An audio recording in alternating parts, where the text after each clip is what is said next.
I got to go, nose to nose with a really truly amazing human being and a truly gifted actor at the same time. So I love that kind of stuff. When I get to go with someone who really wants to, really kick butt and do the best that they can, and it was a lot of fun for me. All those salmon ladders. Did you ever attempt the salmon ladder? I don't want to embarrass him. He thinks he's the fittest guy in the world. Damien Dark has a few words to say about that. Absolutely. Hey, I'm going to ask some questions, but in a moment we're going to go to audiences. There's a microphone right here, so when we go over here, just kind of step forward and go for it. So, hey, I got to say too, one of my favorite genres or properties is Star Trek, and one of my favorite movies, Star Trek movies, is First Contact. Very few people get a chance. Oh, come on, stop. Very few humans. I didn't hear that. What was it? Yeah, come on. Star Trek First Contact. All right, so the first convention and only convention I went to was in 1997. I told the story earlier. It's pretty funny. When I did Star Trek, they gave me my flight suit, which is totally taboo. They just don't do that. They catalog every single thing. It goes in the catalog, in the museum. No one can keep anything from the show. So they snuck me my flight suit at the end of the show. I'm like, that was great. So I went up to North Dakota to do my first convention. There's thousands and thousands of people there in the big auditorium. I said, I'm going to wear my flight suit. I'm going to walk out there. I walked out on stage with my flight suit on, and I told everyone this is my flight suit from the show. Everyone stood up and rushed the stage to touch the suit. I didn't do another convention for 15 years, 20 years later, because it was such a surreal, crazy thing. But it was awesome at the same time. To be part of Star Trek was, I'm so blessed to have a career that I've had, that I get to do TV, to movies, to independent films, to big blockbusters, to commercials, to stage work, to cartoons, to everything, and it's been pretty amazing. Well, I mean, very, very few people get a chance to be on the bridge of the Enterprise on the big screen, and only a select few get to walk on the exterior of the Enterprise. That's right. 3 people have only done that, right? That's right, exactly. So what was that like? Just that whole experience? It was awesome. There I was in my flying harness, and everyone's complaining about being the flying harness. I'm like, what are you complaining for? We're doing Star Trek, dude. Just fly. And for days, I'd fly around and have the best time. And there's, Patrick Stewart and Dorney and everyone else, and it was such a great time of my life. I mean, I love all the shows that I've been in. I'm so blessed to be able to do what I do, and from DC to Marvel to Star Trek and all the other shows, and it's been really a fantastic run thus far. In honor of Dum Dum, I'm wearing my Marvel jacket. What was we unfortunately haven't had a chance to get enough of Dum Dum. But maybe, possibly in the future, in some they're trying to figure out a way, and I would love to. It was nice going back to Peggy Carter, and that was fun. But I'd have to gain another 40 pounds of weight again, and that I was so big. I would wake up at 4 o'clock in the morning and eat an entire chocolate cake, and then just lift weights until my arms would fall off, and just eat. But it worked. Dum Dum was a great character, and it was so much fun, and to work with Chris and Sebastian and everyone else, it was a blast. It was a great time. It really was. There's some rumors that maybe voice work with Dum Dum for What If? The What If series? we did that a couple months ago up in Vancouver. I just finished that, so long may Dum Dum live, and hopefully we'll figure. I was talking to Kevin about a year ago. We're still trying to figure out a way to get Dum Dum back into something, and we'll get there. We'll get there. Awesome. Hey, do we have any questions here in the audience? Yeah, go for it. You can speak into the mic. There you go. Hey, Neal. Thank you for coming. So I actually have 2 questions. So I'm a fan of Tin Man, so I would like to get your thought process on that retake on that Wizard of Oz. And my second question is, how is it working with Lana in Boomtown? Lana is fantastic. What she did Once Upon a Time, she's just terrific. But the whole Boomtown cast, that show, if you haven't seen Boomtown, you should see it, because it's one of those shows that, we won the Peabody Award, we won all these awards, and then we got canceled out of the blue, and everyone was shocked. And it was one of those shows that we all got to really act our faces off and really emote and be our own singular characters within this the confines of a great script and a great play every week. So Boomtown, David McDonough, the character that I played, is one of my favorite characters I'll ever get a chance to play, because it was, Jimmy Smits was supposed to play the character, and at the very end, on the 11th hour, he couldn't do it. So Steven Spielberg said, and I just finished doing Minority Report, said, "What about Neal McDonough?" And they said, "Okay, come on and audition." I went on audition, and I got it, and we changed it from a swarthy, loving Latino guy to a drunkard Irish Catholic kind of guy that I grew up with, that kind of character, and I just tapped into it. It was really fantastic. But Lana she's wonderful in everything that she does. Tin Man was Wyatt Kane. Is Zach here? Is Zach around here? No, he's not here right now. His mom has a beautiful tattoo of him when he was a little boy and Tin Man right on top of it. Wyatt Kane was one of my favorite characters by far. To play that Western iconic type of character within the confines of the Wizard of Oz on the Sci-Fi Network was really, it was amazing. And Alan Cummings and Zoe Deschanel. It was a great cast. It was a wonderful time, and I wish we did bigger miniseries like that now. The miniseries has kind of taken a side jaunt with movies of the week. It's either big movies or Netflix types of things, but the whole miniseries where a family can sit around a TV for 3 nights and watch a show, they don't do it enough anymore. And I hope at some point they'll bring the miniseries back, because those big event types of shows I think are sorely missed on television right now. Long live Wyatt Kane. Woo! You've played in almost every genre: superhero, fantasy, sci-fi, period. Is there a genre that you sort of gravitate towards, or you'd like to continue playing more in? I always like just things that are well written. That's what I gravitate towards, whether it's a villain or a good guy or in between or whatever the case is. If the script is really good, then I get excited for it. Even if the script isn't very good and I'll figure out a way to squeeze every ounce of everything out of every character I play. As you all know, my dad always told me, if someone offers you $1 for your work, give them $2 worth of effort. And that's kind of how I've always done my life. That I never want anyone to say, well, you didn't entertain the heck out of me. My job is to entertain the heck out of all of you people, and I love that that's my job in my life. It's pretty awesome. I'm blessed. That's awesome. Hi, come on board. Hi, first. Hi, Stephen. Hi. Thank you for your appreciation of the military. It means a lot to us. I was going to ask you, but I think you kind of already answered, if there was any chance of seeing you reprise your role, Dum Dum Dugan, or in Howling Commandos, maybe on Disney Plus. But I think you've already kind of. I didn't think of that. That's actually not a bad idea, is it? Because the Howling Commandos, those guys, they were just awesome. I mean, it was just so much fun. Yeah. And Kenny Choi's, the scenes that I had with Kenny were great, and Bruno, everybody. It was. We had such an amazing time. We filmed in London, and they went off to Wales, and it was such a terrific time. My whole family was there at the time. I only had 3 kids at the time, but we had such an amazing time in London that I really, I pray maybe you guys can write some letters to Disney and say, hey, let's get the Commandos back. But I think they will at some point, because there's everyone talks about it so much that I think at some point Kevin's gonna be like, okay, Dum Dum's back. That would be awesome. But also, I want to know, I know you went through a boot camp for Band of Brothers.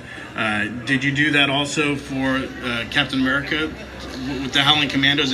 No, it was different because we did a boot camp. We definitely did boot camp for several days. It wasn't nearly as intense as Band of Brothers, because Band of Brothers is a true life, real story about these guys and what they did. And after about 3 days of boot camp, I had lost these teeth.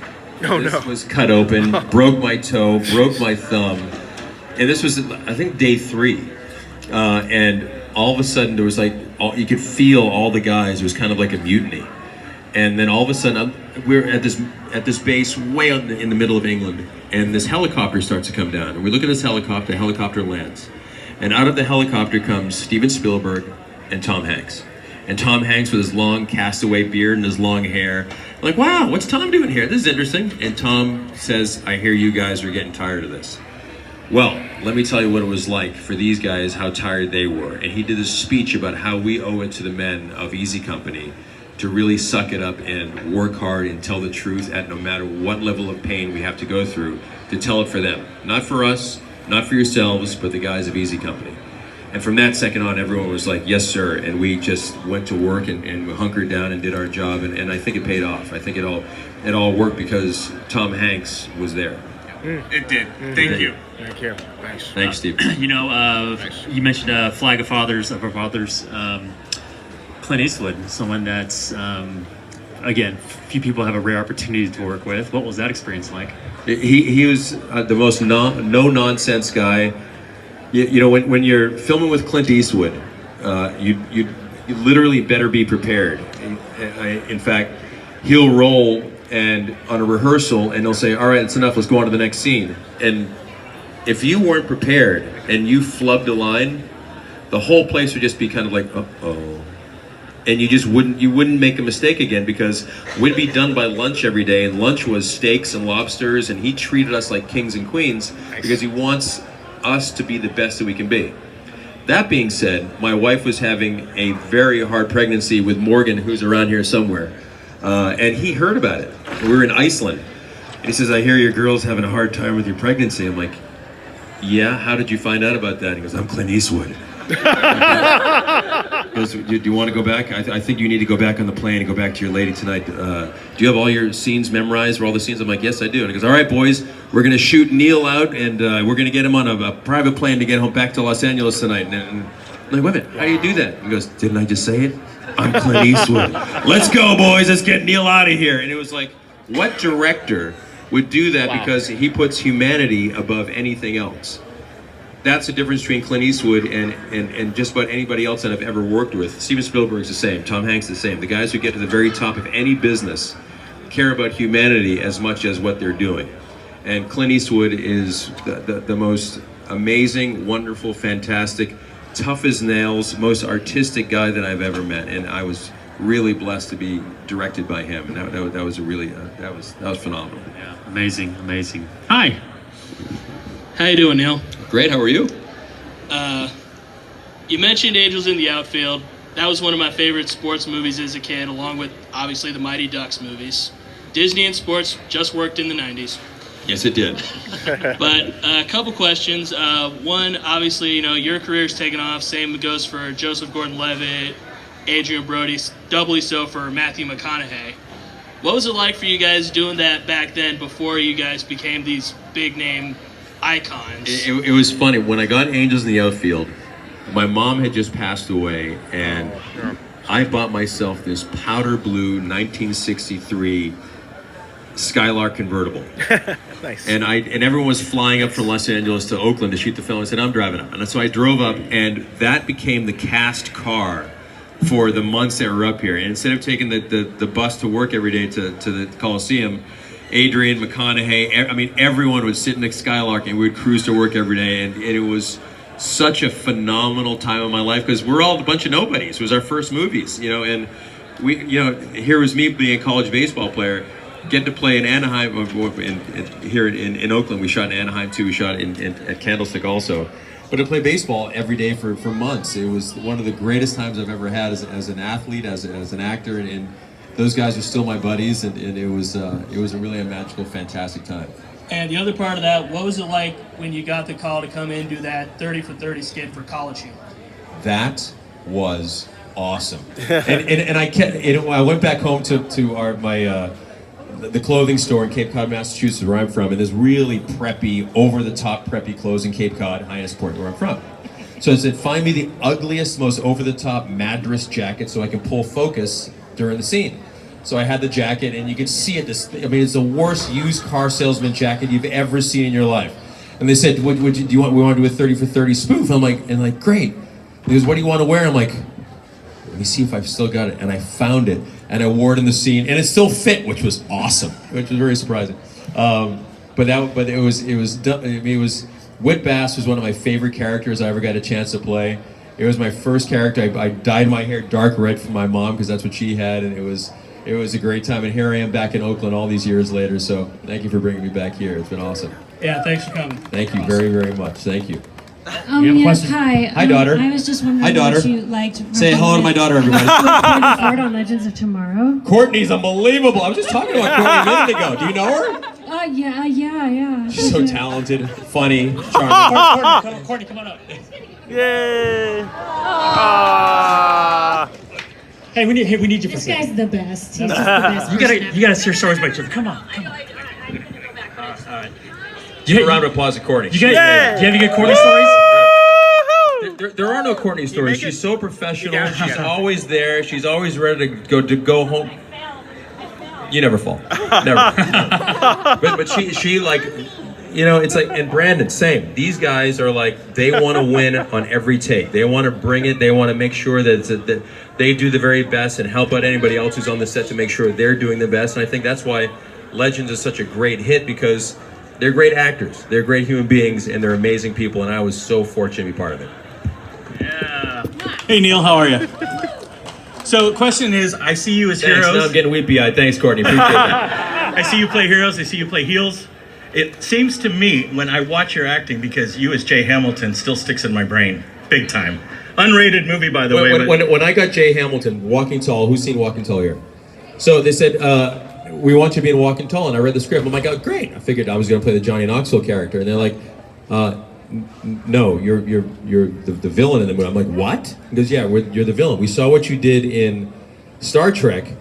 We want you to be the villain. I'm like, but I wasn't really a villain. I was a Borg at the end, but really I'm gonna be the villain? Okay. And it turned my career. And for the last 18 years since we did that film, anytime there's a bad guy role, they're like, you want to do it? Yeah, I do. And I love that my bad guys all look like me. I don't really change my look that much. It's my intention. And it's so much fun to tap into different little bits to make each villain a little bit different.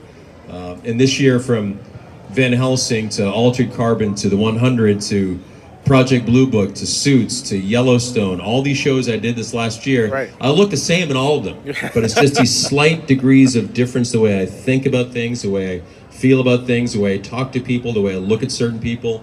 And to me, that's a great challenge and test for me, and that's why I love acting so much. But you make it look so easy. I always wonder, like, if I ever met him, is he really like that? I mean, really, it almost felt like that. So to follow up on the question of your villainy, which one is your favorite that you really enjoyed being the bad guy? Good question. Yeah.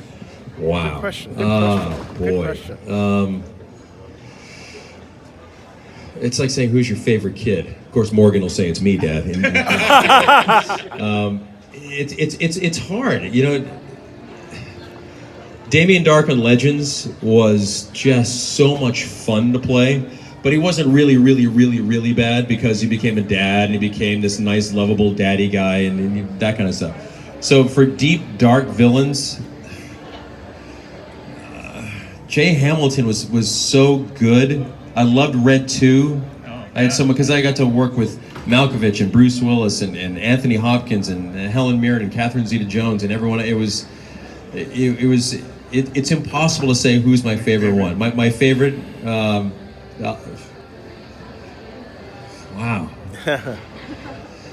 Van Helsing was a lot of fun this year, but again, I went from really dark to sort of good near the end. Yeah, they softened it up a They bit. did. Yeah. So I'm going Jay Hamilton, because he You was are just going Jay Hamilton, because okay. he was unapologetically awful. Yeah, it was great fun to play. Awesome, Neal. Thank you for coming out. Thank you. So speaking of villains, what's your secret sauce of being a villain? Like, what do you think it is that there's so many villains out there, but you do bring a very unique I perspective. try to take what is obvious and throw it on its ear. Like it might say in the script, he looks menacing here. But then I'll kind of smile and do something completely different. Or I'll take the punctuation marks out, I'll write everything down and take out the punctuation. It's an old Christopher Walken trick. To totally make the words your own. And by doing so, it's, oh, wait a minute, I forgot. Frank Quarles in Justified was a sick dude. Yeah. That was a great character. Yeah. Let's not kid ourselves. In fact, that was, I talked about it before. I kind of got crucified because I wouldn't do a kissing scene in a TV series, and so they fired me. And it was in my contract that I don't do sex scenes. And so for 2 years, I couldn't get a job. I was completely blackballed. I lost all my money, lost my house, lost my cars, it was a brutal couple years. And then I got a call from Graham Yost, who wrote Band of Brothers and wrote Boomtown. And he says, I want you to be the villain on Justified. And that was that. Okay, and that was conversation. And I said, I'm going to absolutely crush this thing and put all that stuff behind me so everyone forgets about that and everyone remembers what a great actor I am. Because I know I got this gift from God, and it's a great gift. I know I'm great at acting. I know that. There's nothing special about that. It's just something that I have. We all have our great gifts, and it's up to us to also admit what you're great at. What I can't stand when people do is, Neal, you're a great actor. Oh, no, I'm not. Oh, gosh, no. That's lying, and that's not cool. You're a great plumber. Oh, I don't know. No, you are, dude. I just saw what you did with those pipes. That's incredible, right? So it's up to us to acknowledge the God-given talents that we have and admit it. That being said, that doesn't make you special.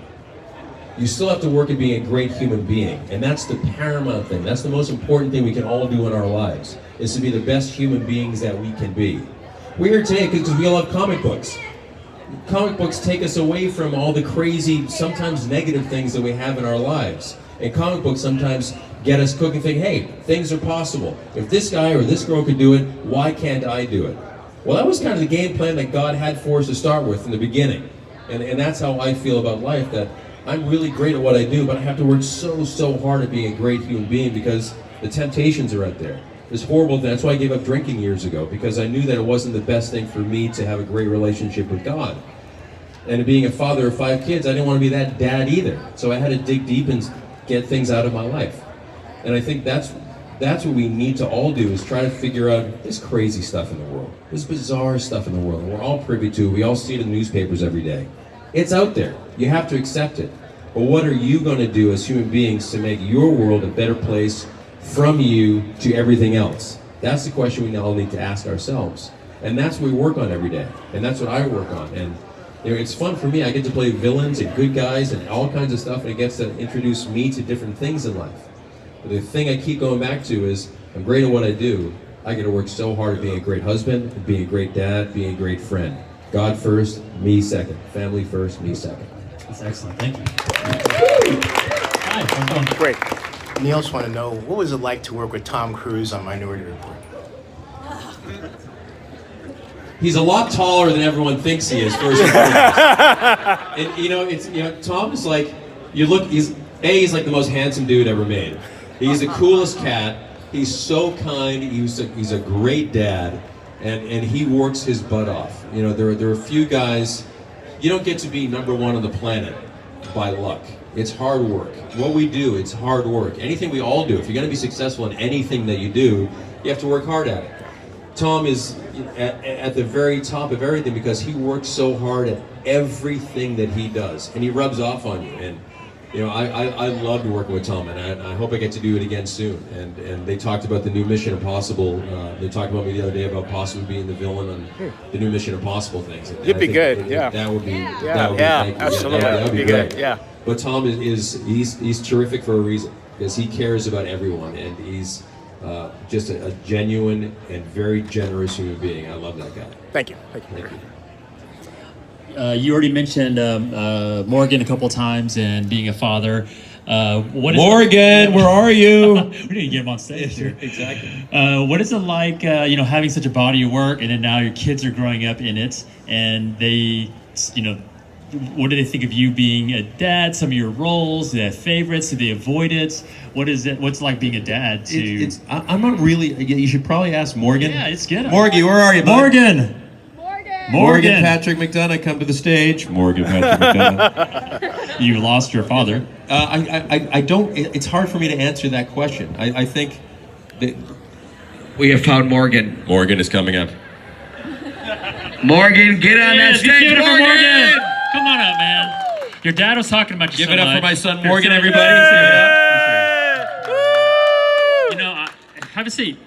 I'm gonna give you the microphone here. Embarrassing, honey. Sorry, man. I know you're shopping. My 13-year-old son hates being seen with me in public, so I'm sorry to do this to you. I was just asking him. I've never been on stage with my son. Well, Yeah. that's not true. That's not true. We did Annie a few years ago. I played Daddy Warbucks at the local youth theater in our hometown. and Morgan played Sandy the dog, and that was pretty awesome. It's our second time on stage, pal. Get used to it. Hey, what do you think about, like, is there a role or a character that your favorite that you like that Dad does? Damien Dark was pretty cool. It suited him pretty well. Like, sometimes nice, but can be like hard at sometimes. Sounds like, you talking about Dad, or are you talking about, Damien? yeah, which one?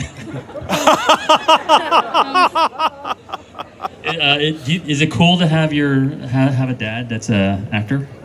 Yeah, it's awesome because I get to travel to cool places like this, get to see new things, and like experience what it's like to like have an awesome job and do something you like love doing and get paid for it. Yeah. Nice.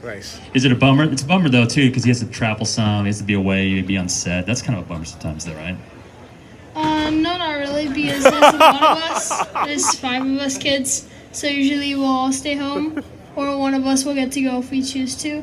I chose to today because I wanted to come experience Comic-Con. Yeah. Nice. Awesome. Eddie, what would happen if Morgan one day would say, "Dad, I think I want to act"? What would your initial response be? Something like that.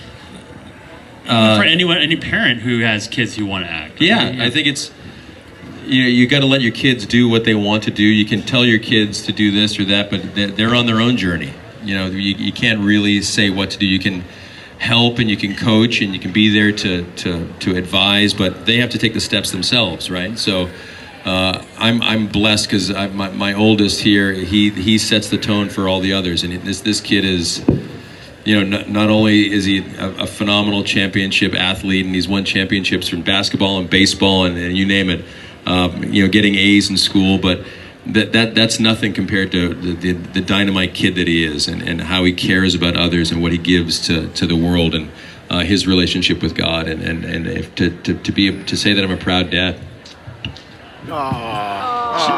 Should we keep torturing him, or should we let him go? I don't want to torture him. I don't want to scar him, scar his first experience and stuff. Hey, is there a role you want your dad to do in the future? Like, what would be like the dream thing for you?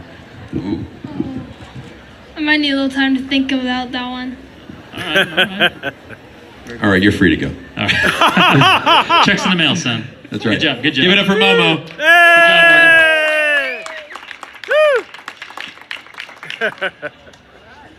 That's great. My son would have kicked me. Hi, how's it going? Good. How are you? If you were asked to return for Crisis, would you do it? Yes. All right. Flash, did they ask you? No. Why? Because I couldn't. Because my other shows it's just way too big. This last couple of years has been, 7 shows in a year and a half and that's got to be a record. But luckily, all the shows basically were shot in Vancouver, so I got to go home every night and be with my wife Hervé and the kids and coach them on the weekends, and that's the great thing about living in Vancouver. There's so much work there, and great work. All the fantastic shows are up there, especially the comic book shows, which I love. So for me to be up there and to be home every night is just amazing. Thank you. Thank you. Anyone does have any questions before we wrap up? Go ahead. I know this is probably hard to answer, but you've worked for Marvel and for the distinguished competition. Do you have a preference, Marvel or DC? Star Trek. Yeah! No. It's again, who's your favorite kid? I love Dum Dum. I love Dum Dum Dugan. He's about as close to me as a character gets. That big lughead tough guy from Boston. That's kind of me.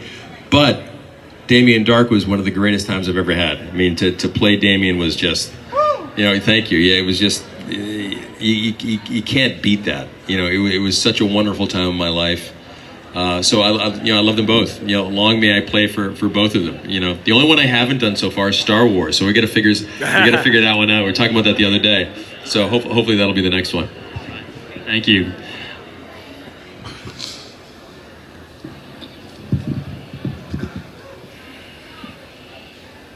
Hello, how's it going? Good, how are you? I'm fine, thanks. So, about Damien Dark, was there anything that you brought to the table in regards to playing Damien Dark? Good villain, by the way. Thank you very much. The thing that I brought it was Greg Berlanti's one heck of a writer, and Mark Guggenheim that they gave me that. Yeah, those guys are just they're unbelievable, and the material that they gave me in Arrow was really great. Kind of, it was like a heavyweight prize fight with me against Steven, and it was who's going to win, and it was the thriller in Manila. It was the rumble in the jungle every time I went to work, and the two of us would go at it, and it was so much fun. And then I'd go to Legends, and then there's John Barrowman. So and then it was song and dance time, and goofiness and fun, and then to have Courtney as my daughter, and then this year to come back and do an episode with them was such a joy and a treat for me to go back home again. And it was great. So they let me, when I got to Legends, they let me be me. They really let me infuse the human side of Neal McDonough and the funniness and the quirkiness of Neal McDonough into the character, and they wrote to that. The more I did, the more they wrote to it, and it was, being the goofy dad that I am, they wrote to it, and it was really a fantastic time in my life to be part of that. So, yeah, that's what I infused. I infused me as much as I could. Thank you. Thank you. Well, as we close, we are on the eve of 2020 and big new year. Unfortunately, 2020 sounds so crazy because it feels like we should be in spaceships and in hovercrafts. You look at your credit card, expires 2020. Yeah, it's crazy, what? right? How could that possibly be? What do you have to look forward to this next year? Do you have anything that you're working on, or anything that you'd like to share? Well, we just finished Blue Book. We'll start season 3 sometime in the late spring. I'll finish the 100 now sometime in late January. And then there's a couple movies they want me to do. 2 of them in South Africa, actually, which my wife is from South Africa, so that might be a lot of fun. I have a movie coming out called The Warrant, this Western that I did where I played a good guy, which is fun.